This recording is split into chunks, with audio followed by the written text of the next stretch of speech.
Let's make something delicious. To start this cookies and cream icebox cake, you want to start with a 13 by 9 baking dish, and we are going to lay out roughly 24 Oreos. It'll be give or take some, depending on how big your dish is, because these glass baking dishes may or may not be 13 by 9. So you just want to cover the entire bottom.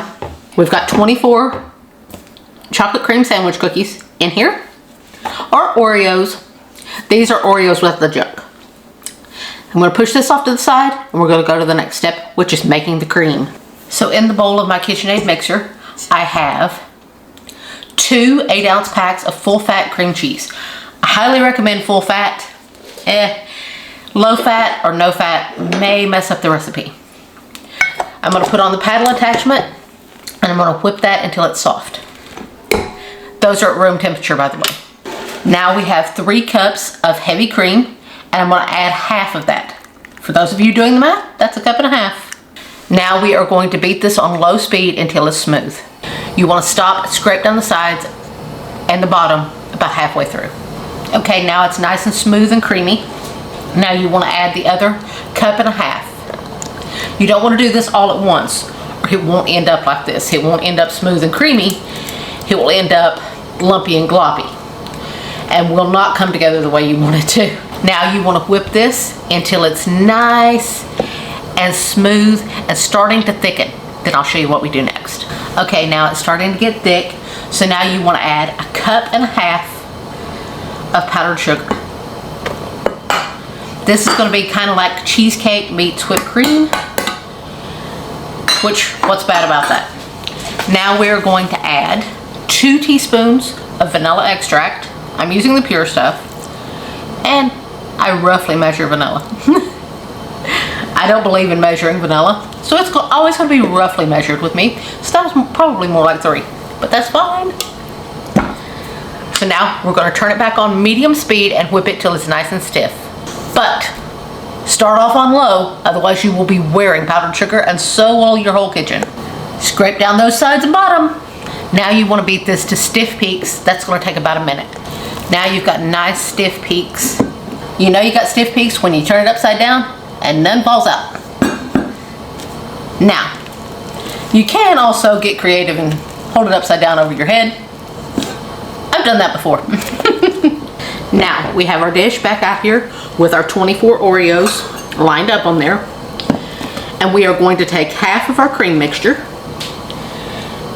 And I would suggest you just dollop it, because otherwise it's probably going to take your cookies up. So you want to just kind of dollop it in little dollops and then spread it around. Now our cream mixture is on there. Now we are going to top it with 24 more chocolate cream sandwich cookies. I was able to fit more than 24 on this row because most of these dishes are tapered, so they get smaller at the bottom and bigger at the top, so you can fit more on top. Now you want to take your fingers and push these down into your cream just a little bit. Now we are going to take the other half of our cream mixture and dollop it on top. And yes, my hands are clean. Now you just want to spread it around. And now I'm just going to break up a few Oreos on top. You can crush them in a food processor or anything like that. You can put them in a bag and crush them with mallet.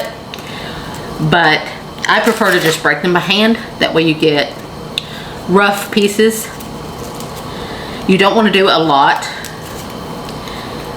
Probably about 12.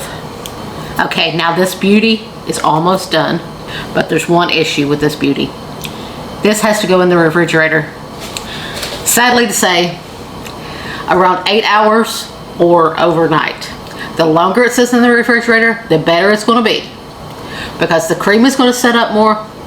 Because of that cream cheese, that cream is going to set up beautifully, and the Oreos are going to sog up, and you want those suckers to sog up, because that's going to make it delicious.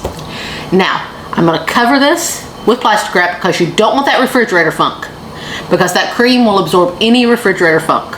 So you want to cover it with plastic wrap or lid, whichever you want, and place this in the refrigerator for about 8 hours or overnight.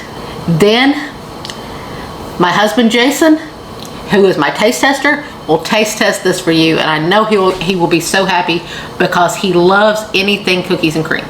Come back next time to Angela K's Kitchen, where we take you from gourmet to everyday and everything in between. God bless. All right, look at this beautiful piece here. I'm so jacked up for it.